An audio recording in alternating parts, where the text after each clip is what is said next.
¿Sí ven ya mi presentación? Sí, sí se ve. Ok, gracias. Bueno, pues entonces vamos a entrar en el tema de la criptografía de clave pública. Recuerden que pues, la criptografía de clave pública es relativamente moderna, digamos, porque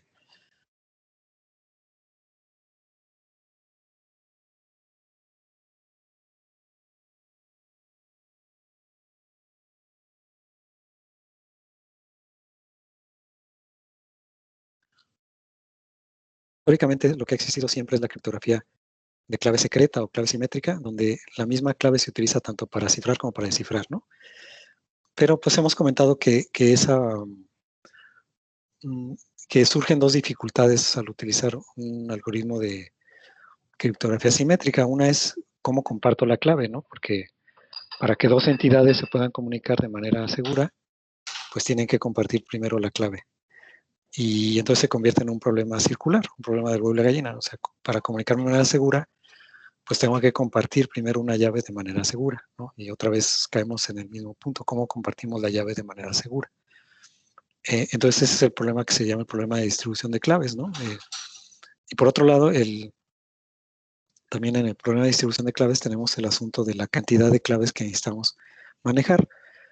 Por ejemplo, si necesitamos una clave por cada par de entidades que se requieran comunicar, pero si estamos hablando de n entidades, pues el número de claves requeridas pues es un orden de n cuadrada.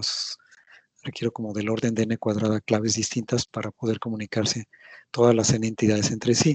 Entonces el número de claves va creciendo cuadráticamente conforme va aumentando el número de participantes en el sistema de comunicación.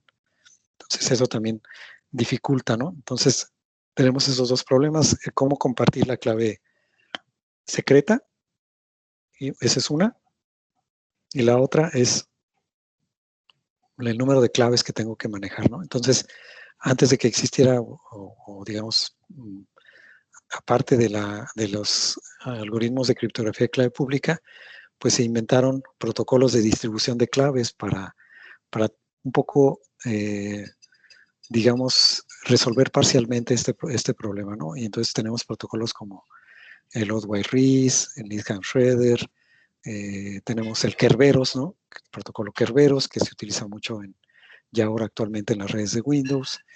Entonces, tenemos ese tipo de protocolos que son protocolos de distribución de claves secretas, ¿no? Que me disminuyen el problema, digamos, la complejidad un poco del tema de la distribución de claves, ¿no? Por ejemplo, en el caso de este tipo de protocolos como Odd-White-Rees o Needham-Schroeder o Kerberos, lo que hacen es utilizar una entidad que es distribuidora de claves.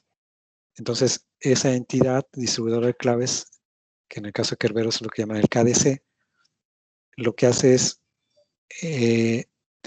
repartir claves entre dos entidades que se quieran comunicar y reducimos el problema de la compartición de claves secretas a compartir de manera segura solamente con esa entidad, con el KDC, ¿no? Entonces se reduce un poco la complejidad del problema, pero no se resuelve del todo. Entonces, ahora en criptografía de clave pública, el problema, digamos, se resuelve porque tenemos dos claves, ¿no? Tenemos una clave que es para cifrar y una clave pues, para descifrar, y esto nos ayuda a resolver ese problema pues de manera muy interesante, pero entonces surgen otras cosas, ¿no? Otros tipos de vulnerabilidades asociadas a este tipo de esquemas. Entonces, lo que vamos a ver hoy pues, es estos conceptos básicos de, de qué es la clave pública, lo que son los criptosistemas de clave pública. Vamos a ver del protocolo Diffie-Hellman, que digamos que allí es donde nace, donde se origina el concepto de clave pública propiamente. Y luego de dos criptosistemas que son los primeros que surgieron de clave pública, que es el RCA, que bueno, se entiende que es como históricamente el primero que surge así como tal, como criptosistema de clave pública, y el del Gamal, ¿no? que es el otro, digamos, la otra gran familia de criptosistemas de clave pública del Gamal. Y bueno, nos faltaría para tener pues el panorama completo de clave pública los basados en curvas elípticas, pero bueno, curvas elípticas es un tema aparte que vamos, porque por su complejidad pues sí amerita dedicarle una sesión especial, ¿no? Entonces, bueno, esto es lo que vamos a ver en esta segunda parte de esta sesión, ¿no? Entonces decíamos, digamos que el meollo, el punto principal de la criptografía clave pública es que las claves, no se utiliza la misma clave para cifrar y descifrar, ¿no? Digamos que tengo un par de claves que son como inversas, ¿no?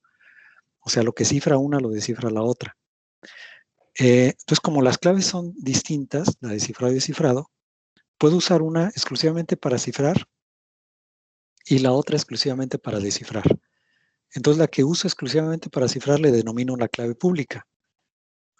¿Por qué? Bueno, porque como esa únicamente sirve para cifrar, esa sí la puedo dar a conocer a todo mundo, ¿no? Y como la puedo dar a conocer a todo mundo, por eso se le llama la clave pública.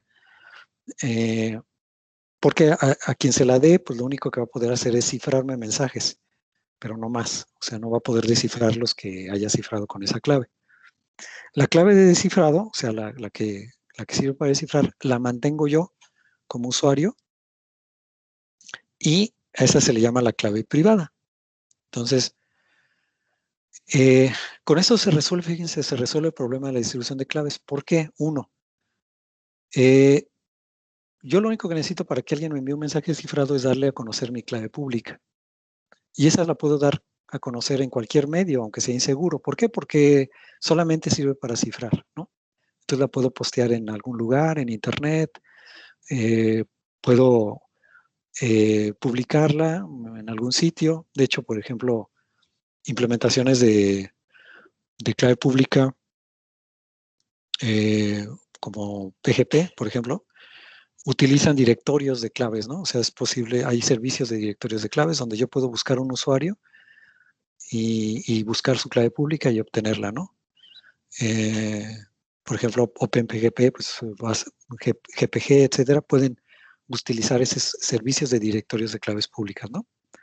Entonces, resuelve el problema de que, ¿cómo le hago para compartir una clave secreta? Pues no, aquí no es necesario, yo simplemente doy a conocer mi clave pública, ¿no?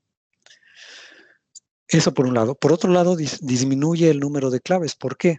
Porque decíamos que cuando tenemos claves secretas, necesito del orden. Si tengo N participantes en un sistema de comunicación, utilizando clave secreta, pues necesitaría del orden de N cuadrada claves para comunicar a todas las entidades con todas. Y si utilizo clave pública, nada más necesito 2N. ¿Por qué? Porque por cada usuario nada más tiene un par de claves, o sea, dos claves, ¿no? La clave privada y la clave pública. Entonces, el número de claves que tengo que generar es lineal, ¿no? Respecto al número de usuarios. Ya no es cuadrático, entonces me reduce el tamaño del universo de claves que necesito manejar, ¿no? Entonces, se resuelven esos dos problemas. La distribución de claves de manera segura y el número de claves que manejo, ¿no? Se resuelven utilizando un sistema de clave pública, ¿no? Ahora, hay un buen número de criptosistemas de clave pública que se han propuesto desde que se originaron, desde su origen. Algunos han funcionado, otros se han roto, otros pues no se han roto, pero no son muy fáciles de implementar o no muy prácticos. En fin, entonces sí, sí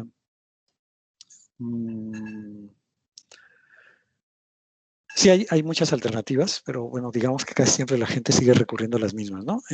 Por ejemplo, está el protocolo de intercambio de claves de Diffie-Hellman, que vamos a ver, que no es propiamente un esquema de cifrado, pero sí da las bases para la criptografía de clave pública. Tenemos el RCA, que fue de los primeros, el GAMAL, enseguida, los criptosistemas basados en curvas elípticas, de los cuales más adelante vamos a hablar, los criptosistemas de tipo Paylier, los de Kramer-Shoup, que están basados en otro tipo de problemas. O sea, hay una NTRU, o sea, ha habido muchas propuestas, ¿no? Ok, algunas pues son muy buenas, otras no tantas. Pero aquí fíjense que ocurre algo como lo que pasa en muchas otras áreas de la computación, que la filosofía a veces de la mayoría de las personas es más vale malo por conocido que bueno por conocer, ¿no? Entonces, como el RCA es muy conocido, está implementado en muchos lados, hay muchas librerías que lo presentan, pues se sigue utilizando mucho RCA. en menor medida el gamal, en menor medida curvas elípticas, y el resto de los criptosistemas casi no son utilizados, ¿no? Aquí domina más el tema de la antigüedad de los criptosistemas, aunque realmente ya haya criptosistemas más recientes y más potentes o, digamos, más fuertes, más robustos que el propio RCA, ¿no? Como vamos a ver curvas elípticas, pues es un criptosistema mucho más fuerte que RCA, ¿no? Como vamos a ver más adelante, y sin embargo no tiene una adopción tan extendida, tan amplia como la tienen el RCA, ¿no? Sí, bueno, ¿dudas hasta aquí? ¿Preguntas, comentarios? No, todo bien. ¿Sí? Ulises, Alfredo, ¿no? Todo bien de mi parte, gracias. Ok. Bien. Pues vamos a comenzar con el primer protocolo de Diffie-Hellman. Digamos que con este inicia digamos que lo estudiamos porque con él inicia pues todo el área de criptografía de clave pública, ¿no? Aunque ahora sabemos, fíjense, Diffie y Hellman son el par de investigadores que propusieron este protocolo y a ellos se les atribuye digamos, esta invención, ¿no? Fue por ahí en los años 70, por ahí en un paper que ellos publicaron. Y bueno, ese paper pues es muy famoso, muy conocido, donde ellos propusieron este protocolo. Ahora se sabe que realmente ellos no lo inventaron, sino que lo reinventaron o lo redescubrieron, porque este protocolo lo habían descubierto previamente investigadores británicos varios años antes, pero el problema es que esos investigadores británicos trabajaban para la inteligencia británica y por tanto todo lo que producían pues estaba clasificado, era secreto. Y entonces, aunque estos investigadores británicos lo habían descubierto previamente, pues quedó como clasificado y por tanto era solamente conocido para la inteligencia británica. Entonces, pues lamentablemente ni siquiera conocemos el nombre de esos investigadores británicos. Digo, ahora ya se sabe porque el algoritmo ya se desclasificó. Entonces, ya se sabe que eso lo descubrieron antes, pero lamentablemente, como Diffie-Hellman fueron los primeros que lo descubrieron públicamente, por decirlo así, pues ya quedó con su nombre, ¿no? Quedó atribuido a ellos. ¿En qué consiste este protocolo? Fíjense, aquí es una cuestión muy ingeniosa porque lo que me dice el protocolo de Diffie-Hellman es para compartir una clave de manera segura en un canal inseguro, ¿no? Entonces, decíamos que un problema de la criptografía de clave simétrica es que para que dos entidades se puedan comunicar de manera segura, pues tienen que compartir la clave secreta de manera segura y se convierte en un problema circular. Si yo tengo un canal inseguro, o sea, ¿cómo voy a compartir una clave de manera segura en un canal inseguro? Parece un problema como imposible de resolver, ¿no? Diría uno, pues ¿cómo? Si estoy, o sea, ¿qué se entiende por un canal inseguro? Pues un canal donde alguien puede escuchar, un atacante puede obtener información. O sea, es un canal donde no estoy seguro quién me está escuchando, quién me está observando. Ese es un canal inseguro, ¿no? Entonces, yo digo, para comunicarme por un canal inseguro tengo que compartir una clave secreta y cifrar mi comunicación, ¿no? Pero ¿cómo comparto la clave secreta a través de un canal inseguro? Porque pues, si mando la clave secreta por el canal inseguro, pues sale la misma, ¿no? El atacante interviene en la clave, o sea, captura la clave y ya está. Entonces parecería un problema como imposible, ¿no? Un problema imposible. O sea, ¿cómo resuelvo, o sea, ponerme de acuerdo, compartir una clave secreta de manera segura en un canal inseguro? Parece un problema insoluble, pero lo interesante de este algoritmo, de este protocolo, más bien, es que resuelve ese problema, ¿no? Esto es muy ingenioso porque un problema aparentemente imposible se resuelve, ¿no? Entonces, esto es lo interesante de este protocolo de Diffie-Hellman. ¿Cómo lo hace? Bueno, para esto hacemos lo siguiente. Los dos participantes en esta comunicación, en el protocolo, van a elegir lo que se llaman parámetros del criptosistema. ¿Cuáles son los parámetros? Bueno, van a elegir un número primo P, ¿sí? Este primo P tiene que ser un número muy grande, ¿no? Para que, bueno, el protocolo funcione, sea seguro. Y, y un entero G que sea raíz primitiva módulo. Bueno, esto no lo vimos, que es raíz, pero bueno, en pocas palabras, quiero que G sea un generador del grupo multiplicativo ZP, ¿no? O sea, por ejemplo, bueno, como en el ejemplo que habíamos visto, si P fuera 23, pues por ejemplo, G podría ser 7, por ejemplo, ¿no? ¿Ok? Entonces lo que busco es que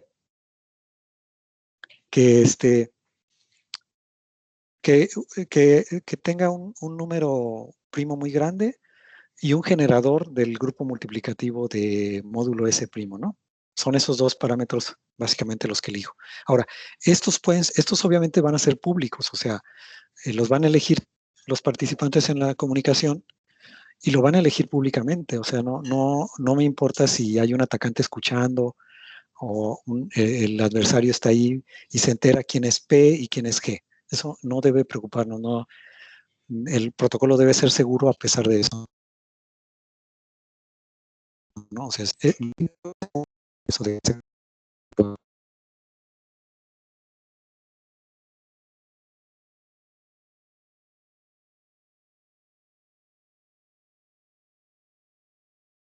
valores. Entonces yo debo de suponer que la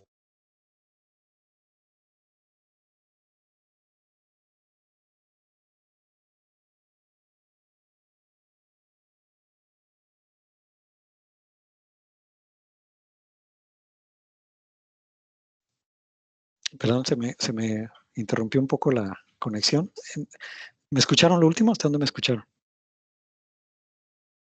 Yo hasta la parte de que tanto P como G deben de ser públicos. Ah, ok. Ok. Bueno, entonces, okay, lo último que dije nada más fue que ahora cada usuario va a elegir de manera, allí sí secreta, cada quien de manera privada, va a elegir un entero que esté en ZP-1, o sea, va a ser en el grupo multiplicativo P, ¿no? P-1. O sea, es decir, desde 1 hasta P-1, ¿no? Va a elegir al azar, digamos, ¿ok? Bueno, aquí también otra vez la sutileza de que elegir al azar, ¿no? Que decíamos, pues, el detalle de cómo elegimos al azar, pero digamos que genera al azar un entero en este conjunto, ¿no? Entre 1 y P-1. Ese número lo va a mantener como su clave privada, digamos, ¿no? Esa no la va a dar a conocer, ¿ok? Hasta aquí estamos bien. Ahí no la da a conocer o sea, ninguno de los dos participantes en la comunicación. Exacto, ellos lo mantienen, o sea, lo eligen un número cada uno, pero no lo da a conocer, o sea, lo mantienen secreto, ¿no? Ok. ¿Ok? ¿Sí? Lo único que se conoce públicamente es el valor primo, o sea, el del valor primo del módulo y el generador. Son lo que se conoce públicamente. ¿Ok? Sí, está. Ahora, fíjense cómo entonces, a partir de estos valores, A y B van a generar una clave común. ¿Ok? Van a generar una clave común. Fíjense. Primero, por su lado, digamos aquí está Alice y Bob, ¿no? Alice y Bob son los dos participantes en el protocolo. Y cada uno tiene una clave privada. La clave secreta, bueno, la clave privada de Alicia sería S subíndice A y la de Bob sería S subíndice B. Cada quien conoce su número secreto, ¿no? Entonces, para establecer una clave secreta común a Alicia y Bob, el protocolo hace los siguientes cálculos. Por su lado, Alicia calcula, fíjense, toma su número secreto SA y eleva G a la SA, módulo P, ¿ok? Esto, pues me va a dar un número K que va a estar va a ser otro número que esté entre 1 y P-1, ¿no? ¿Ok? Y este es el valor K de K subíndice A, ¿no? Bob hace por su lado lo mismo, o sea, calcula G y lo eleva a la potencia a su número secreto que eligió, SDB, módulo P, ¿no? Y esto le llama KDB. Entonces, fíjense, S es la potencia secreta de A, SDA es la potencia secreta de A, a la que eleva G para obtener KDA, ¿no? Y SDB es la potencia secreta de B con la que eleva a la G al generador para obtener K de B. Entonces ellos obtienen cada uno por su lado estos dos números. Ahora lo que hacen es intercambiarse K de A y K de B. O sea, Alicia le manda a Bob K de A y Bob le manda a Alicia K de B. Se intercambian estos dos valores. ¿Okay? Entonces, ahora, ¿qué hace A? Alicia, cuando recibe K de B, lo eleva a su potencia secreta, a SDA. Eleva K de B a SDA. Fíjense que, ¿qué es K de B? Pues K de B es G a la SB, pero al elevarlo a SDA me queda G a la SDB SA módulo P. ¿Ok? Me queda este número. Y esto le llamamos K. Ahora, ¿qué hace Bob? Fíjense, él obtiene K de A, que la que le mandó Alicia, y lo eleva a su potencia secreta.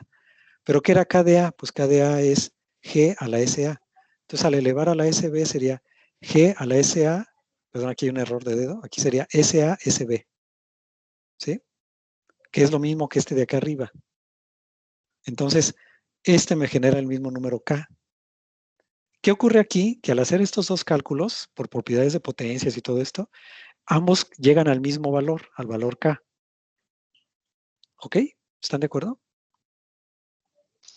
Sí. Sí. Vean entonces que a partir de ahí pueden obtener ellos este valor K, pueden obtener una clave secreta, digamos, extrayendo una parte de esta o calculando un hash, lo que sea, pero pueden deducir a partir de este número común, pueden deducir la clave secreta. ¿Ok? Y ya entonces aplicar un algoritmo de clave simétrica, porque digamos, a lo mejor este tiene más bits, pero por ejemplo están en los primeros 128, por ejemplo, y utilizan, ahora utilizan AES con esos primeros 128 bits de la clave K. ¿Ok? O le aplican un hash y obtienen 128 bits y entonces utilizan AES sobre ese hash. ¿Ok? Pues está claro que ya a partir de aquí ellos conocen esa clave secreta, ¿no? ¿Sí? Fíjense, muy ingenioso porque a partir de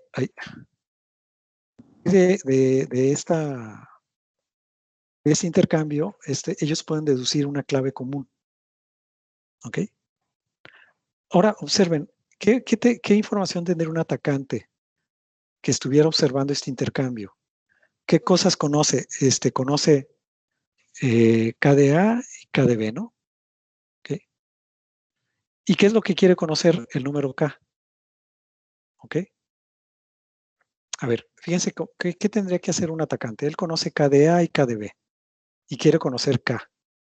Bueno, ¿quién es K? K es el generador elevado a la SASB. Aquí, acuérdense, aquí un error de dedo, sería SASB. Entonces, G sería, bueno, K sería G elevado a la SA por SB. Fíjense, él conoce G, ¿no?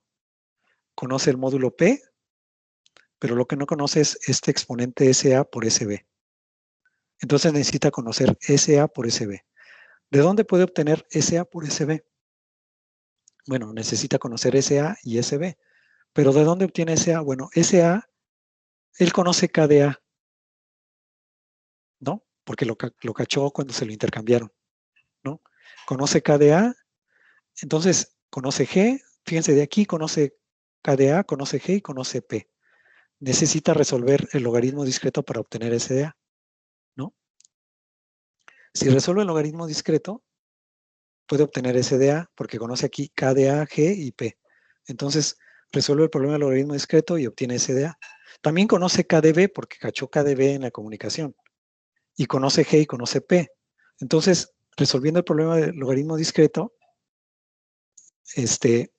puede obtener SDB. Entonces, ¿qué tendría que hacer el atacante? Él cacha KDA y KDB, resuelve el problema del logaritmo discreto sobre esta ecuación para obtener SDA, luego resuelve el problema del logaritmo discreto sobre esta ecuación para obtener SDB, multiplica SDA por SDB, eleva G a la SDA de SDB y ya tiene la clave secreta. ¿Ok?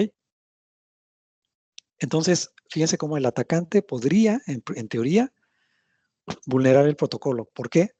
Porque puede obtener, en teoría, el valor de K. ¿Ok? El problema es ese, que tiene que resolver esto, el logaritmo discreto 2 veces, sobre KDA y KDB. Pero decíamos que el problema del logaritmo discreto es muy difícil de resolver cuando el valor de P es muy grande. O sea, requiere mucho poder de cómputo. ¿Ok? Y ahí es donde descansa la seguridad del protocolo. O sea, si Alicia y Bob eligen una P suficientemente grande, le va a tomar al atacante mucho tiempo y mucho poder de cómputo lograr romper esto. ¿Ok? Entonces ahí descansa la seguridad. Fíjense, entonces esta es una manera muy ingeniosa de, basándonos en el problema del logaritmo discreto, encontrar una manera segura de intercambiar una clave secreta a través de un canal inseguro. ¿Ok? ¿Sí? ¿Está claro? ¿Dudas hasta aquí? Hay nada más como para confirmar. Entonces, Ajá. por ejemplo, Alicia, en este caso, como ya tiene KDB, al tener KDB y elevarlo a SDA, que SDA fue el número que escogió al azar, ya Ajá. con eso obtiene lo que sería acá, ¿no? Que sería como la clave secreta. Así es, sí. Fíjense, aquí hace este cálculo KDB que le mandó Bob, eleva SDA, pero ¿qué es KDB? Pues KDB es G a la SB, entonces esto es equivalente a elevar G a la SB y a la SA. Entonces, por Ok. propiedades de exponentes, esto es lo mismo que G a la SDAB, o sea, digamos, ambos conocen esta parte, no conocen, digamos, lo que está dentro de KDB, pero sí al elevar, pues el resultado es el mismo, ¿no? Tanto de este como de este. Ambos van a llegar al mismo valor, Ah, ¿no? sí. ¿Sí? Sí, Porque sí, sí. finalmente esto es la misma potencia de G, aunque la obtienen de diferente manera, pero llegan al mismo valor, ¿sí? Eso es lo ingenioso del método, ¿no? Sí, ¿Sí está claro? sí, sí, gracias. ¿Ok? Eso es lo interesante del método, ¿no? ¿Ok? ¿Sí? ¿Alguna otra duda de esta parte? ¿Todo está claro? Todo bien, gracias. Sí. Pero fíjense, de hecho, ¿por qué es interesante el algoritmo bueno, este protocolo de Diffie-Hellman? Porque de alguna manera aquí ya aparecen los conceptos de clave pública y clave privada. Si se fijan, la KDA, pues la da a conocer Alicia. Y la KDA es como su clave pública, ¿no? Entonces, eh, no importa que la conozca el atacante, él no puede deducir su clave secreta o la clave privada, porque para deducirla tiene que resolver el problema del logaritmo discreto. Entonces, digamos que SA sería como la clave privada de Alicia y KDA sería como su clave pública. Entonces ya aparece en ese concepto, ¿no? Y la clave privada y la clave pública están ligadas. O sea, yo puedo determinar, a partir de la clave privada, puedo determinar la clave pública. Y en teoría, también a partir de la clave privada, o sea, a partir de la clave pública podría obtener la clave privada, pero para hacer eso, eh, tendría que resolver el problema del logaritmo discreto, ¿no? Aquí aparece entonces el concepto de lo que llaman one-way function, ¿no? Una función de una sola vía. El logaritmo discreto es una función, o bueno, más bien la potencia en módulo primo es una función de una sola vía. ¿Por qué? Porque es muy fácil, o relativamente fácil, si tengo la clave privada, generar la clave pública. Pero al revés es muy difícil. O sea, a partir de la clave pública, obtener la clave privada es muy, muy difícil. Entonces, si yo puedo generalizar este esquema de Diffie-Hellman a cualquier función de una sola vía, o sea, si tengo una función de una sola vía, entonces puedo generar un esquema similar, no necesariamente sobre logaritmos discretos, ¿no? Sino aquí sustituyo esto por una función de una sola vía y tengo un Diffie-Hellman sobre casi cualquier función de una sola vía, ¿ok? Entonces, aquí ellos lo hicieron sobre el logaritmo discreto, pero puedo yo pensar en otros esquemas Diffie-Hellman sobre otro tipo de funciones de una sola vía. Por ejemplo, puede ser, más adelante lo vamos a ver, el problema del logaritmo discreto, pero sobre curvas elípticas. Y es lo mismo, exactamente lo mismo. Nada más que varía aquí la función que estoy aplicando, ¿no? ¿Ok? Entonces se fijan, Diffie-Hellman establece ya las bases de lo que es una clave pública, una clave privada y la relación que hay entre clave pública y privada, ¿no? O sea, ya ahí están las semillas, digamos, o ya está ahí el concepto implícito en el protocolo de Diffie-Hellman. ¿Sí? ¿Sí está claro? Sí.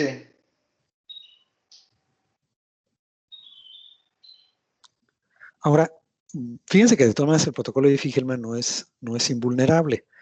Hay un ataque, digo, aquí no lo incluí en la presentación, pero hay un ataque que es el ataque de hombre en medio, ¿no?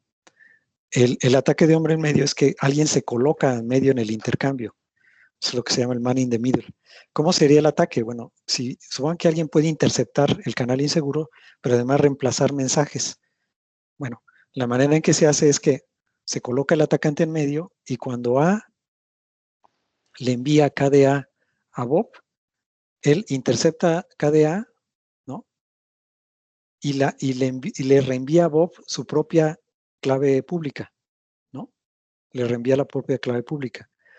Y Bob, cuando envía su clave pública a Alicia, también le intercepta y le reenvía a Alicia su propia clave pública. De tal manera que el que está en medio realiza un Diffie-Hellman, o sea, se autentica con Diffie-Hellman con Alicia por un lado y con Bob por el otro.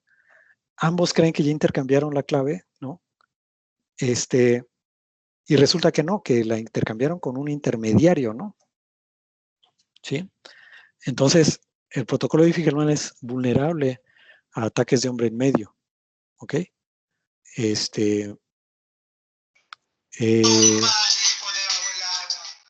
De hecho, pues hay incluso dispositivos que realizan eso, ¿no? Por ejemplo, algunos dispositivos por ejemplo, ¿en dónde se usa mucho Diffie-Hellman?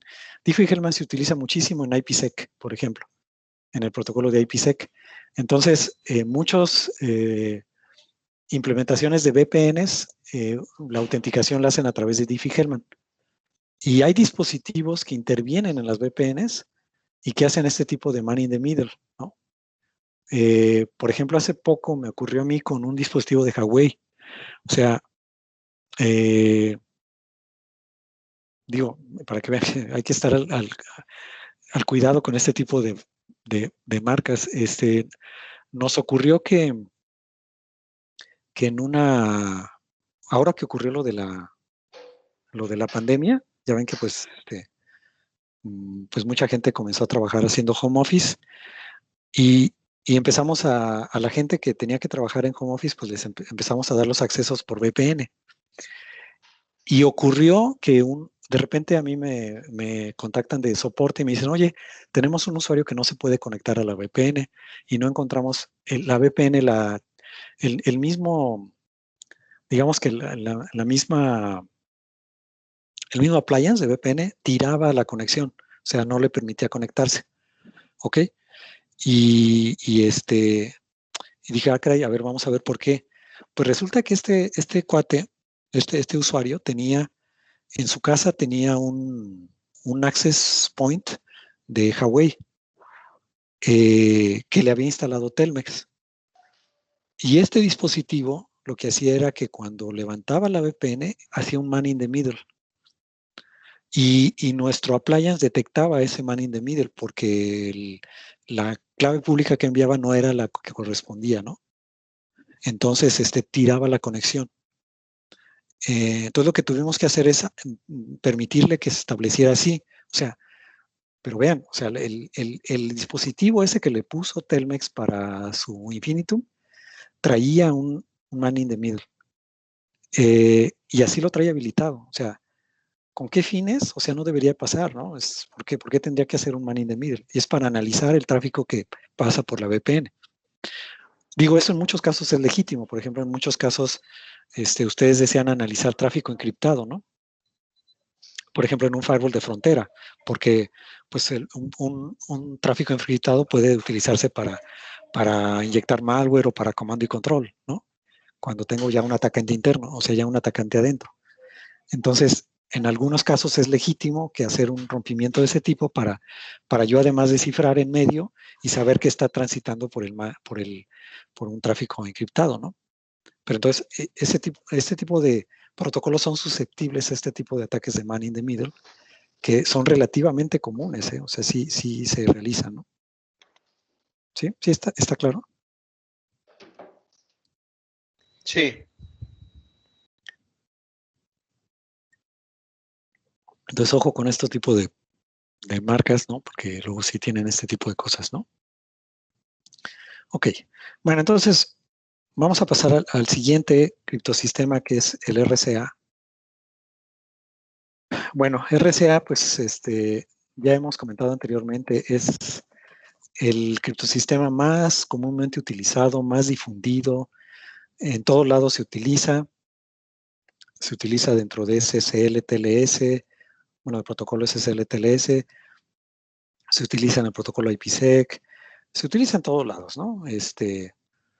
Digamos que es el más utilizado, y no porque sea el mejor, sino porque es el más conocido, ¿no? Por ejemplo, platicamos en la introducción al curso que RCA es el criptosistema que se utiliza para la firma electrónica en México, ¿no? Que es la que utilizamos ante el SAT y ante otras instancias, ¿no? Para firma electrónica. Es el que se adoptó, digamos, oficialmente como el estándar oficial mexicano, ¿no? Para firma electrónica, malamente porque decíamos que pues toda norma o estándar gubernamental debería ser neutro tecnología, ¿no? Porque al no ser neutro tecnología favorece un fabricante específico, ¿ok?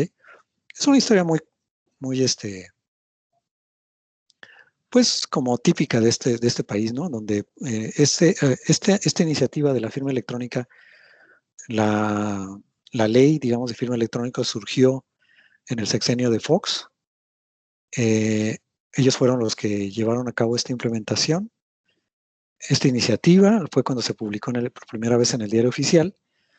Y lo que ocurrió es que para implementarla tuvieron que recurrir a una asesoría técnica, una consultoría, y la consultoría la realizó una empresa privada que curiosamente era distribuidora de RCA en México, ¿no? Entonces era obvio que al recurrir a esta empresa para que les asesorara en la parte técnica, pues ellos iban a poner la parte técnica para que ellos vendieran su producto, ¿no? Entonces es muy lamentable que es lo que ocurre cuando hay un contubernio entre empresas privadas con el gobierno y las empresas privadas deciden qué es lo que se tiene que hacer, porque obviamente lo que van a decidir es lo que favorezca su negocio, ¿no? Entonces, malamente, ¿no? Ahí tristemente, como en este tipo de gobiernos se da que favorecen a los empresarios, en lugar de haber hecho una consulta digo, nunca se acercaron, por ejemplo, con la academia, ¿no? Con las universidades o los centros de investigación para decirle, oye, ¿qué me conviene poner como estándar, ¿no? Y hubiera sido más equilibrado. Bueno, esa ya es otra historia. Entonces seguimos ahí atados al RCA y además para colmo de males, en el Diario Oficial se establece la RCA como 1024 bits como la longitud de clave. O sea, ni siquiera es posible elegir una longitud de clave por una más fuerte, sino que ahí está como escrita en piedra que debe ser con esa longitud, ¿no? ¿Okay? Entonces, bueno, ni modo.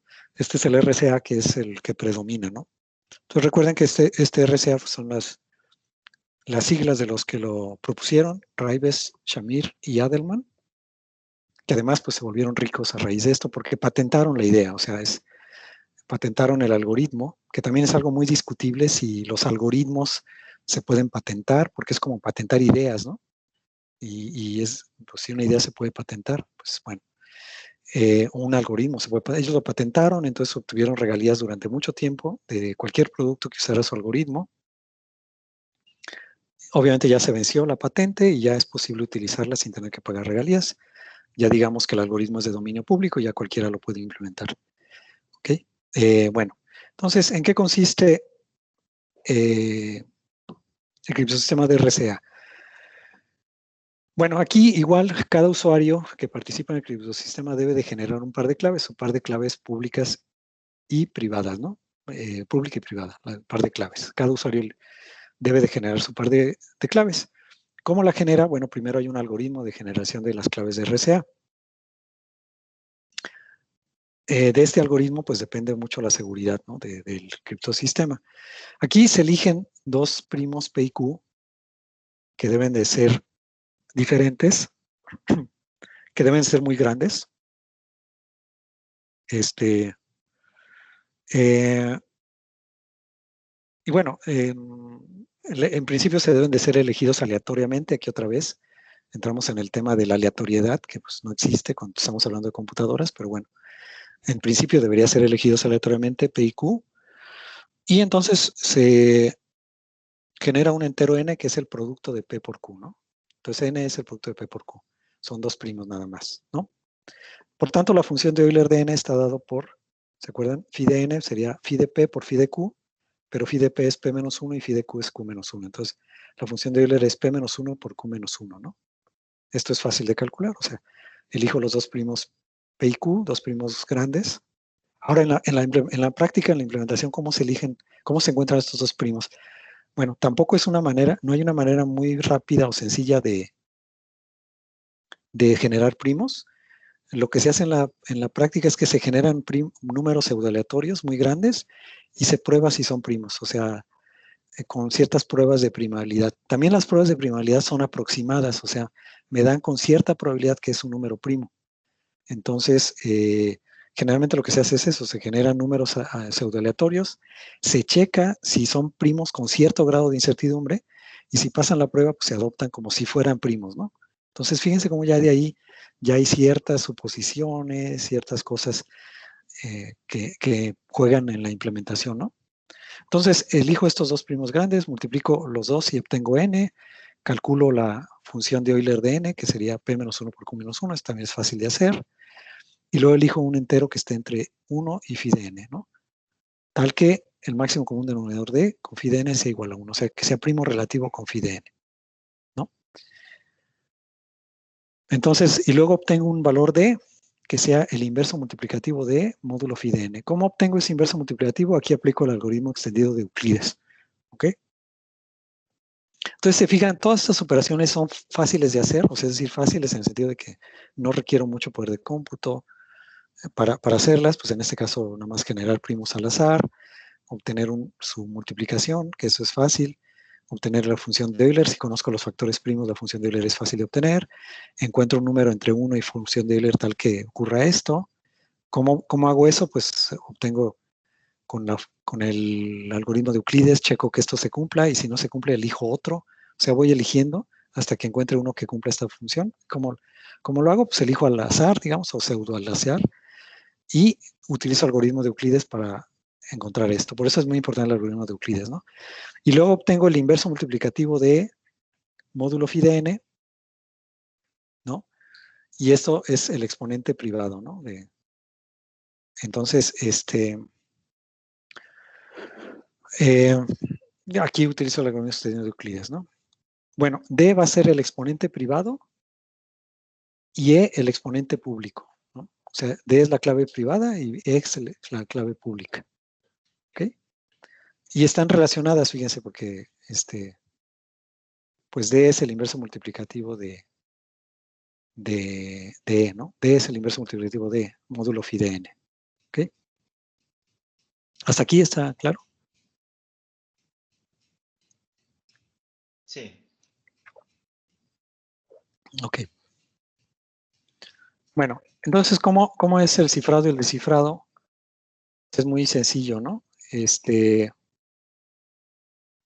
Cuando, digamos, Alicia quiere cifrar un mensaje M, lo que tiene que hacer es, bueno, M tiene que representarse como un entero entre 0 y N, ¿no? Por ejemplo, si N es de 1024 bits, pues el mensaje debe ser máximo 1024 bits, ¿no?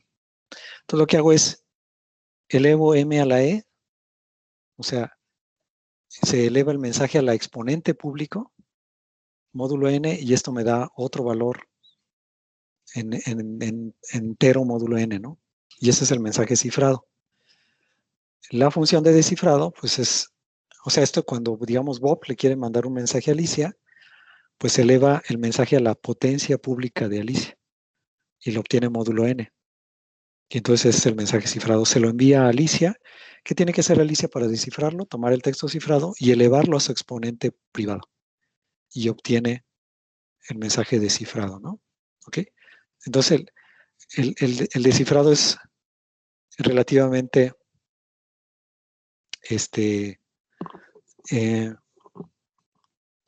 fácil. El cifrado y descifrado es calcular una potencia de un entero, ¿no? Entonces es relativamente fácil de hacer, ¿no? ¿Ok? ¿Por qué sabemos que funciona? A ver, aquí, bueno, me voy a tener un ratito para explicar por qué sí funciona el RCA. Vamos a verlo. Voy a abrir una híjole, un notepad, para hacerlo ya en el notepad. A ver. Permítame tantito, déjenme abrir el de notas y ahí compartirlo para ahí escribir.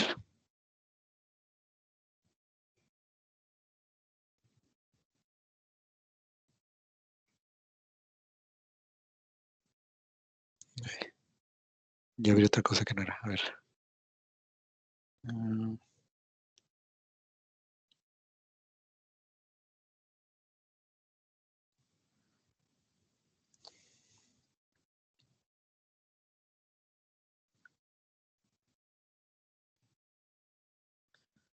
Déjame ahora, voy a compartirles el blog de notas.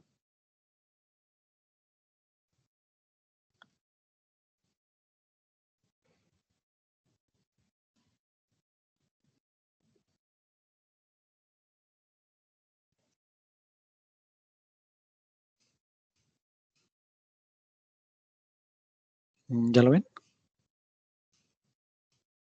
Sí, ya se ve. Gracias. Fíjense qué hace Alice. Digamos, elige los parámetros siguientes, P y Q, que son primos, ¿no? Y entonces obtiene N, que es igual a P por Q. ¿Sí? Y obtiene, voy a poner I, phi de N, pero quedamos que phi de N es, como phi de N es phi de P, Q, entonces esto es igual a phi de P por phi de Q. ¿Verdad? Pero P es primo, entonces phi de P es P menos 1 por menos 1. ¿Sí? Entonces así obtiene phi de N. Entonces ahora elige un número 1 que esté entre, un número E que esté entre 1 y phi N. Al que este sea primo relativo con phi de N.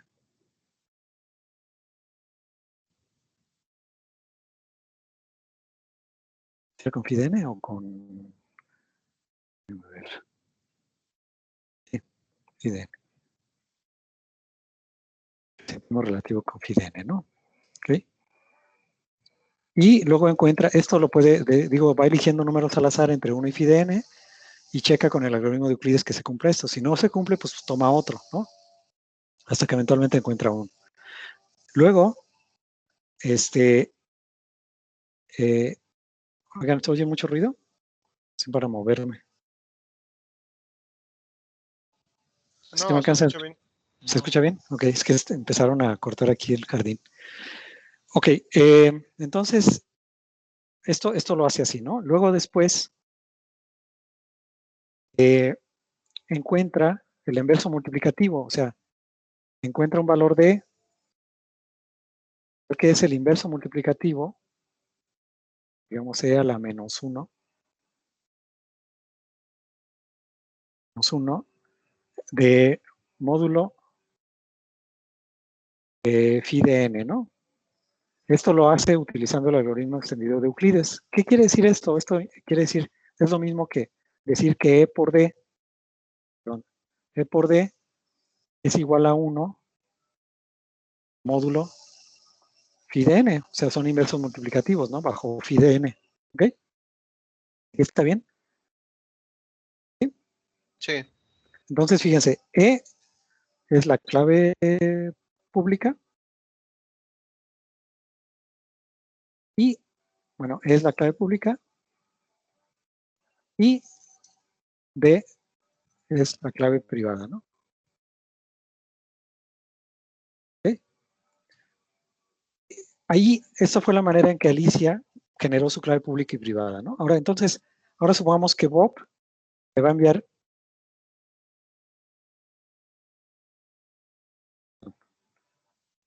el mensaje M a Alicia. Tiene que hacer Bob, obtener la clave pública de Alicia, que es E. Entonces Bob hace el siguiente cálculo, hace M, la E, módulo N. ¿Ok? Y este obtiene el mensaje cifrado. Y este es el que lo envía a Alicia, ¿no? Le envía la C, el mensaje cifrado a Alicia.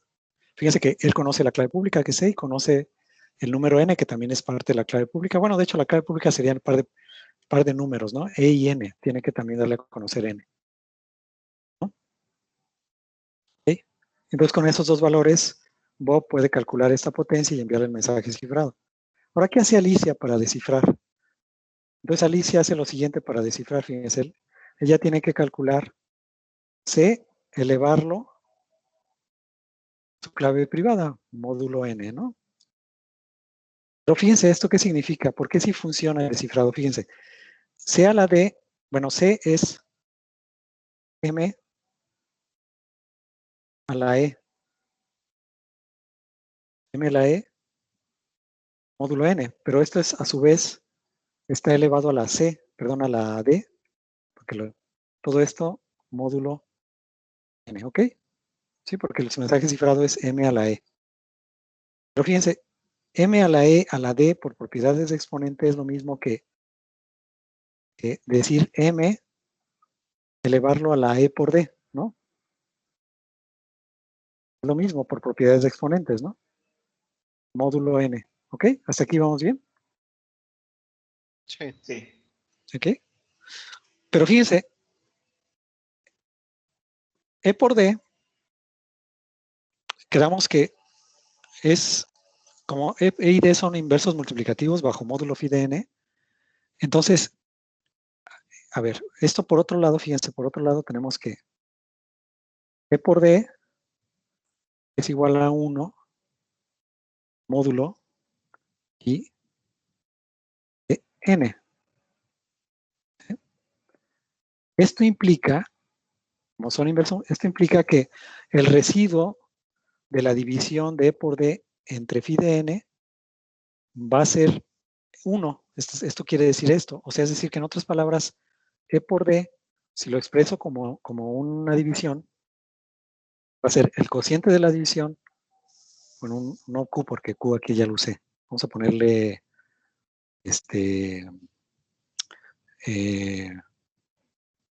cualquier número, ¿no?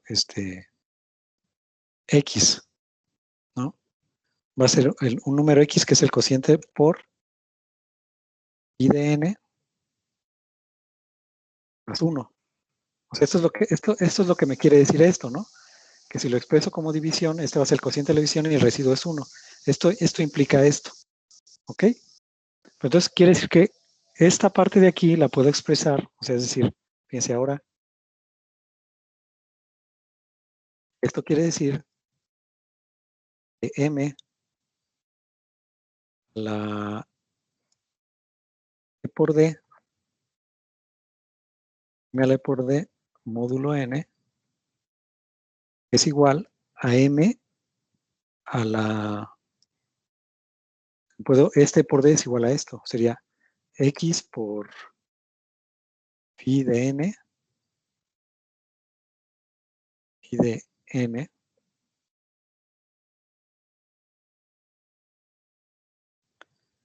más 1, ¿sí? Ya simplemente, módulo N, simplemente sustituí el valor de por D por este, que es por esto, ¿no? ¿Ok? Pero fíjense, aquí puedo usar propiedades de exponentes. Aquí, esto va a ser como aquí es esto más esto, debe ser,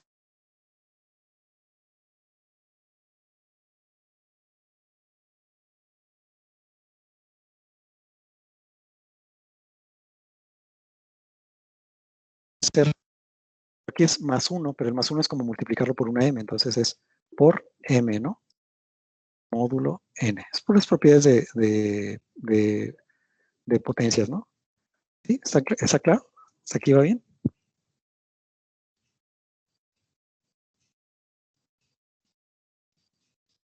¿Sí? ¿Todo bien?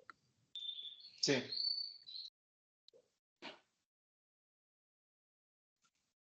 Ok, entonces, ahora fíjense, en esta parte uso propiedades de exponentes. Esto me queda m, no es lo mismo que si hiciera m a la x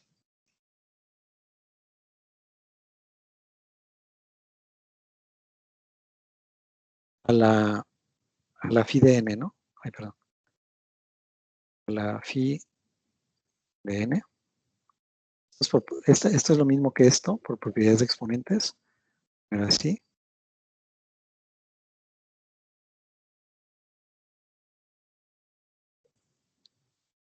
¿Okay? Por m, todo esto módulo n, ¿no? ¿Sí? ¿Hasta ahí vamos bien? Sí. Pero ahora fíjense, aquí es donde viene una parte interesante.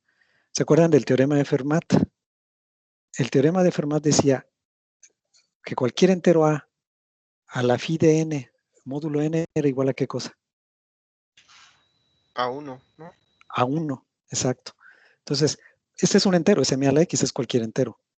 Pero ese entero elevado a la phi de n módulo n, de acuerdo al teorema de Fermat, es igual a 1. Entonces, esta parte de aquí es igual a 1, ¿ok? Por el teorema de Fermat. Entonces, esto es 1 por m módulo n. ¿Sí? Entonces, esto es igual a m módulo n. ¿Pero qué pasa si m, entonces esto queda como m módulo n, pero qué pasa si m es menor que n? ¿A qué será igual m módulo n?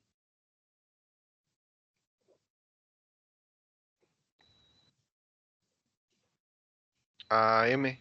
A m, exactamente, porque es menor que n, entonces sería igual a m. Por eso se escoge que el mensaje que envíe Bob tiene que ser menor que n, para que aquí se recupere, porque si no se pierde una parte, ¿no? Entonces, queda m. Entonces, ¿se fijan? De elevar C a la d, llego al mensaje. O sea, sí, aquí digamos, demostré que empecé C a la d módulo n y llegué al mensaje, entonces se recupera. ¿Ok? Esa sería como la demostración de que efectivamente funciona el algoritmo de RCA, ¿no? O sea, lo único que necesito es elevar a mi exponente privado para volver a recuperar el mensaje. ¿Ok? Pero todo depende de estas propiedades. Fíjense que no está tan simple, o sea, todo depende de cómo elegí la clave pública y privada. ¿Ok? ¿Hasta aquí está claro? Sí, Sí. sí está claro. ¿Sí? Bueno, regresamos a la presentación. Entonces, así es como funciona el RCA, ¿no? ¿Ok? Ay, perdón. Un ejemplo, miren, por ejemplo, tenemos, otra vez regresamos al 23, o sea, P es un primo, P es 23, que es primo, Q es 67, es otro primo. Entonces, N sería 23 por 67. Este me da el número 1541, ¿no? Es el valor de N. Entonces, la función phi de N, la función de Euler de N sería el 23 menos 1 sería 22 por 67 menos 1, que sería 66, sería 22 por 66. Entonces, sería 1452, ¿no? ¿Ok? Entonces, estos son mis parámetros, digamos, para generar las claves.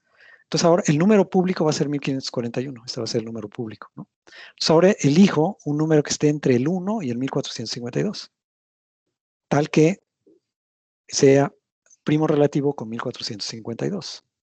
¿Sí? Tengo que escoger un número al azar entre 1 y 1452 que sea primo relativo con 1452. Por ejemplo, si escojo el 7, 7 es primo en particular, pues va a ser primo relativo con 1452. ¿Sí? Entonces, mi exponente público va a ser 7. Digamos que mi clave pública va a ser 7,1541. O sea, ese par de números va a ser mi clave pública. ¿Ok?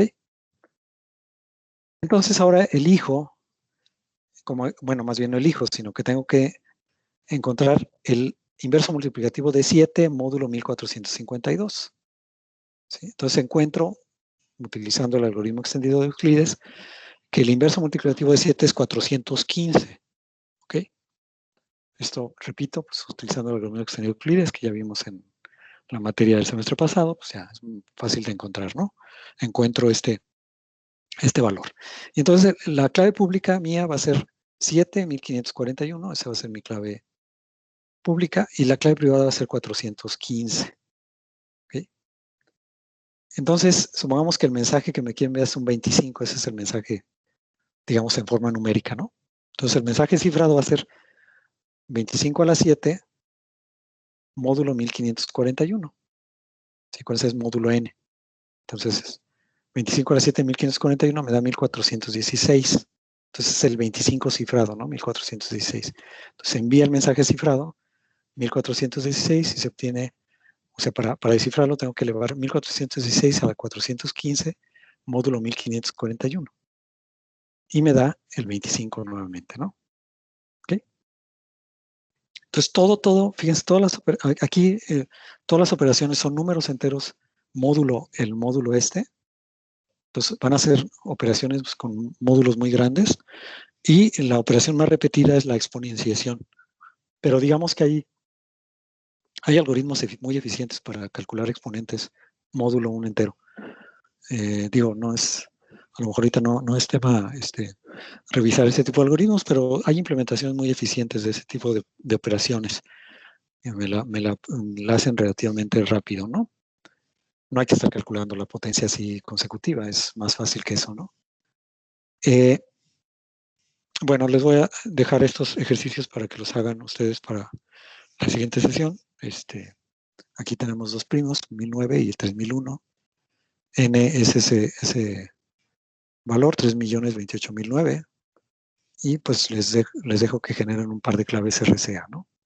Con esa clave, pues cifrar ese mensaje, ver qué obtiene, ¿no? Pero la parte más interesante es romper este mensaje. A ver que no es tan difícil, hay que implementar el algoritmo Rode-Polar para la factorización. A ver, fíjense qué tendría que hacer un atacante para romper un mensaje cifrado, ¿no? O sea, la manera de hacerlo sería obtener la D, ¿no? ¿Cómo obtengo la D? O sea, ¿cómo obtengo la clave privada? Pues fíjense, ¿qué tendría que ser un atacante para obtener la clave privada? La clave privada está relacionada con la clave pública. A ver, fíjense, ¿qué tendría que ser el atacante? Él conoce la N, porque esa es pública, ¿no? Conoce el exponente público, el D, la E. Entonces, para obtener la clave privada, tiene que calcular el inverso multiplicativo de la clave pública, módulo phi de n. Bueno, calcular el inverso multiplicativo no es difícil, utilizo el algoritmo extendido de Euclides. ¿Ok?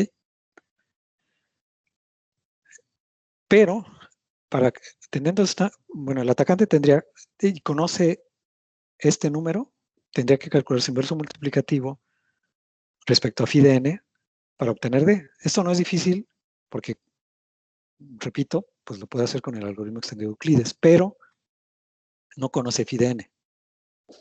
¿Ok? Si conoce phi de n, conoce E, aplica el algoritmo extendido de Euclides y puede determinar el exponente privado. Pero necesita entonces conocer phi de n. Pero phi de n es p-1 por q-1. Aquí no conoce ni p ni q. ¿Qué necesita hacer? Factorizar n para conocer p y q. La n sí la conoce, pero necesita factorizarla. Fíjense entonces que si el atacante puede factorizar rápidamente, factoriza n en p y q, obtiene la función phi de Euler, ¿no? Y aplica el algoritmo extendido de Euclides sobre la clave pública para obtener la clave privada y ya está. Pero entonces, toda la seguridad del algoritmo consiste en que él no pueda factorizar n, que sea muy difícil de factorizar. ¿Ok? ¿Qué van a tener que hacer ustedes para romper este mensaje cifrado? Tienen que factorizar este número, n, ¿no? Obtener la función phi de Euler. Bueno, aquí les va a dar dos factores primos, entonces la función de Euler va a ser muy fácil de obtener. Y una vez que obtengan los dos factores primos y obtengan la función de Euler, aplicar el algoritmo extendido de Euclides, módulo phi de n sobre este número, sobre el 263. Obtienen el inverso multiplicativo del 263 respecto a la función phi de n y ya está, tienen la clave privada. Y con esa clave privada pueden descifrar este mensaje. ¿Ok? Esto les da una idea de cómo pueden romper el criptosistema de RCA. ¿Ok? ¿Sí, sí está claro? Sí, sí está claro. Ahí para encontrar, o más bien para factorizar n y encontrar p y q, lo que se tendría que hacer es buscar dos primos que multiplicados den n. Así es. O sea, tendrías que encontrar los dos factores primos de este número, del 2.771.221. Lo puedes hacer, digamos, con divisiones sucesivas, o sea, es decir, puedes aplicar criba de Eratóstenes, esa es una. Digamos, el número no es muy grande y puede ser que funcione, o sea, te va a dar los factores primos. Puedes hacer eso o puedes usar el método Rode-Polar que pusimos acá. No, perdón, fue en la presentación anterior está también el algoritmo Rode-Polar. Pueden implementar el algoritmo Rode-Polar, ¿no? Para romperlo, ¿no? El que quieran, o sea, el que se les haga más fácil implementar. Como no es un número muy grande, lo pueden hacer por fuerza, o sea, es decir, por criba de Eratóstenes, que es casi ir dividiendo entre todos los primos previos hasta la raíz cuadrada de este. ¿Sí? ¿Más o menos? Sí. Sí, en un ratito, en una tarde que tengan para ponerse a programar, esta es la parte más complicada, digamos, la factorización de esto. Pero como es un número no muy grande, no debe de resultar, no debe de tomarles mucho tiempo. ¿Ok? Sí, sí está claro, más o menos. Sí, sí está claro. Ok. Bueno, entonces, este es el RCA, ¿no? Entonces, pues, ¿cómo funciona RCA? Ahora vamos a ver, por último, para terminar esta sesión, híjole, a ver si alcanzamos, ya son las 10:30 casi, el método del Gamal, ¿no? El método de Gamal es un criptosistema también de clave pública, pero su seguridad se basa en el problema del logaritmo discreto, ¿ok? Fíjense, ahora, ¿cómo se generan las claves? ¿Cómo generan su par de claves cada entidad? Bueno, aquí igual tenemos un primo grande P y un generador G, como en el caso de Diffie-Hellman, ¿no? Es lo mismo que en Diffie-Hellman. Y seleccionamos un entero aleatorio que esté entre 1 y P-2 y calculamos G a la A módulo P. Es como en Diffie-Hellman, ¿no? Que tenemos la clave privada va a ser el exponente y la clave pública la potencia, ¿no? De G de a la A módulo P. Entonces la clave pública de A va a ser el primo P, el generador y la potencia G a la A. Y la clave privada va a ser A. O sea, digamos que la clave pública y la privada pues, son como en el protocolo de Diffie-Hellman, ¿no? ¿Y cómo se hace el cifrado? O sea, vean, ahora véase lo siguiente, obtiene la clave pública de Alicia. Entonces ahora el entero va a ser un valor entre 0 y P-1, ¿no? Y se genera un entero aleatorio K que esté entre 1 y P-2 y eleva G a la K módulo P y esto lo representa con gamma, ¿no? Y luego multiplica, o sea, bueno, eleva la clave pública de Alicia, la eleva a la K y la multiplica por M módulo P. Y estos dos valores, gamma y delta, son los que se envían a Alicia, ¿no? ¿Ok? ¿Sí? Hasta aquí, más o menos. Fíjense, elige un entero aleatorio K, eleva G a la K, eso me da gamma, y luego a su vez la clave pública de Alicia la eleva a la K y multiplica esto por el mensaje y este es el valor delta y envía gamma y delta a Alicia. ¿Qué tiene que hacer Alicia para recuperar el mensaje? Bueno, ella va a usar la clave privada para calcular gamma a la P-1 menos A, ¿no? ¿Cómo va a ser eso? Gamma a la P-1 menos A. Bueno, pues ella conoce A, entonces le resta gamma a la P-1. Fíjense que esto es como hacer gamma a la P-1 menos A, es como hacer gamma a la menos A, ¿no? Pero gamma, ¿quién era gamma? Era G a la menos A, perdón, gamma era G a la K, entonces elevar G a la K a la menos A es G a la menos A por K. Si se fijan, es el inverso de lo que estoy multiplicando por lo que estoy multiplicando el mensaje. Entonces, al multiplicar por su inverso, me queda el mensaje nuevamente, ¿no? Entonces, multiplico gamma a la menos A por delta y me queda nuevamente el mensaje. No sé si está claro, ¿no? Sí, así. ¿Sí? Entonces, bueno, es una manera ingeniosa y recupero el mensaje M. Este es el mensaje descifrado, ¿no? Aquí nuevamente, ¿en qué se basa la seguridad de esto? Fíjense que un atacante que interceptara gamma y delta, pues conoce gamma, conoce delta, pero entonces en delta está el mensaje, ¿no? ¿Ok? Pero ¿qué tendría que hacer para obtener el mensaje? Tendría que multiplicar por el inverso de este. Él conoce G a la A porque es la clave pública de Alicia, pero no conoce K. Necesitaría conocer K. Pero para conocer K, lo puede obtener a partir de gamma, pero tiene que resolver el problema del logaritmo discreto en esta parte. Entonces, nuevamente, aquí la seguridad de todo el esquema del gamal depende de resolver el problema del logaritmo discreto. Cosa que decíamos es difícil si el módulo P es muy grande, ¿no? ¿Ok? ¿Sí? ¿Hasta aquí está claro?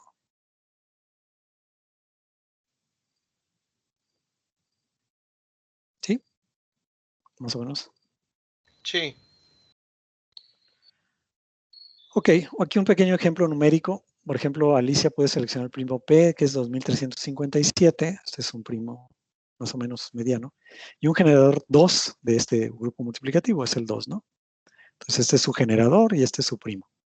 Entonces, su clave privada va a ser 1751, por ejemplo, ¿no? Entonces, va a calcular G a la A, que sería 2 a la 1751, módulo 2357. Esto me da 1185. Entonces, la clave de Alicia va a ser el primo, que es 2357, el generador, que es 2, y G a la A, que es 1185. ¿Okay? Entonces, si Bob va a enviar un mensaje cifrado, por ejemplo, el mensaje M, que sería 2035, va a seleccionar un entero aleatorio, que sería, por ejemplo, K 1520. Entonces eleva gamma, sería 2 a la 1520, módulo 2357, eso me da 1430. Y luego el mensaje lo multiplica por, bueno, la clave pública de Alicia, que sería 1185, lo eleva a la K, que sería 1520. Todo esto lo multiplica por el mensaje, que es 2035, perdón, módulo 2357, y esto me da el 697. Entonces le envía dos números, 1430 y 697 a Alicia. ¿Ok? Entonces para descifrar A calcula gamma, la P menos 1 menos A. Toma P menos 1, le resta A, esto me da 605 y eleva gamma 1430 a la 605 módulo 2357 y esto me da 872, ¿no? ¿Cómo recupera el mensaje? Pues multiplica 872 por 697, que era el valor de delta, módulo 2357, hace esta operación y me regresa al 2035, ¿no? ¿Okay? Eso es lo único que tiene que hacer Alicia para descifrar. ¿Ok? Bueno, aquí otro ejercicio que también lo dejaría para la siguiente semana y ustedes me lo entregarían en 2 semanas. Entonces, si la clave pública del gamal es su prima es 2011, el generador es 3 y la clave pública es 1415, hacer el ejercicio de cifrar el mensaje M333. Y ahora, ¿qué pasa si tengo un mensaje cifrado 243 y 1352 que fue cifrado con esta clave pública? ¿Cómo lo puedo romper, no? Entonces aquí hay que hacer la búsqueda exhaustiva del logaritmo discreto de 1352. Bueno, más bien de 1415 para encontrar la clave privada de Alicia. Aquí sí van a tener que hacer una búsqueda, bueno, hacer un pequeño programita que genere las potencias de 3 módulo 2011, ¿no? ¿Ok? Y con eso pueden ustedes obtener el logaritmo discreto de 1352. ¿Ok? Creo que este va a ser un poco más fácil que el anterior. ¿Sí? ¿Dudas hasta aquí?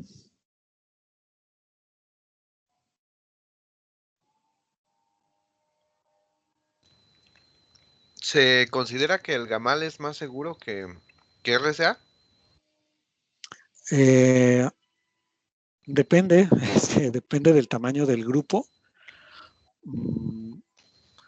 Digamos que si el tamaño de, o sea, son equiparables, ¿no? Si el tamaño de llave es más o menos equivalente, son más o menos equiparables. Pero, por ejemplo, el gamal sobre curvas elípticas, si tú eliges en lugar de módulo primo P, sino eliges como vamos a ver más en la siguiente sesión, el grupo de curvas elípticas sí es más seguro que RCA. ¿Ok? Ok. Sí, si lo haces sobre enteros módulo 1024 o algo así, pues es equivalente a la seguridad. Ok. Sí. Okay. Bueno, ¿alguna otra duda? ¿Comentario?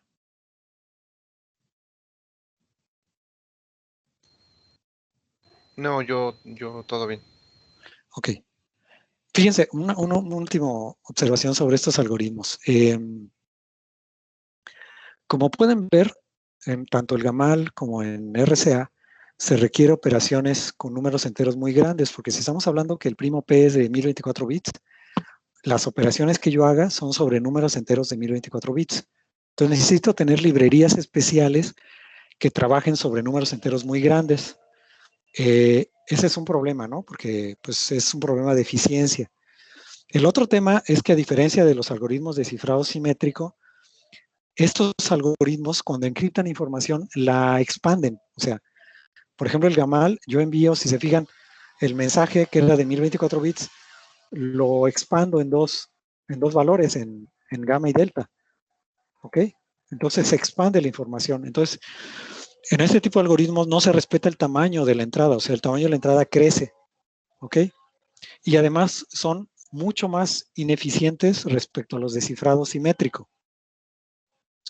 Entonces, ¿qué ocurre en la práctica? En la práctica no se utiliza RCA o el GAMAL para cifrar toda la información, sino que en la vida real, ya en la vida real, en la práctica, digamos en las implementaciones reales, los algoritmos de clave pública se utilizan exclusivamente para intercambiar una clave privada, o sea, una clave secreta. Entonces, en los protocolos como IPsec o TLS, lo que se hace es, se utiliza RCA o el GAMAL para intercambiar una clave común. Y luego con esa clave común ya se utiliza un algoritmo de cifrado simétrico, como AES, como Blowfish o como Triple D, o el que sea, ¿no? ¿Sí me explico? Porque sería muy ineficiente intercambiar toda la información basándose en RCA o en el GAMAL. ¿Ok? Esa parte es muy ineficiente, muy costosa en términos de cómputo. Y de hecho el RCA y el GAMAL son muy difíciles de implementar en un dispositivo móvil, por ejemplo. Porque, digo, sí se puede hacer, pero no sería lo deseable porque implicaría trabajar con enteros muy grandes en un celular, que es de pocas prestaciones, ¿no? Entonces, realmente en las implementaciones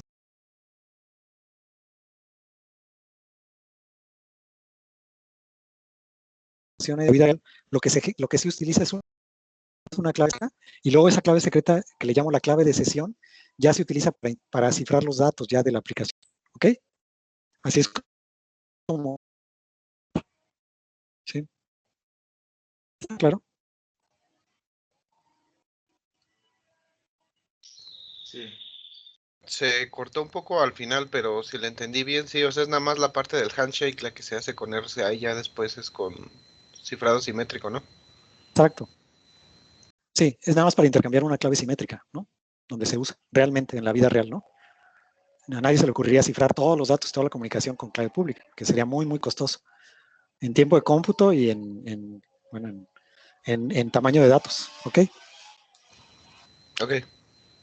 Bueno, pues lo dejamos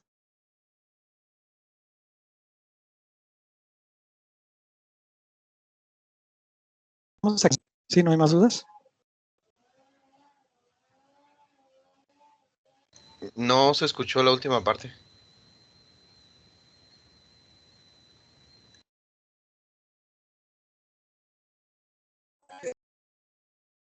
Que ya hay mucho ruido.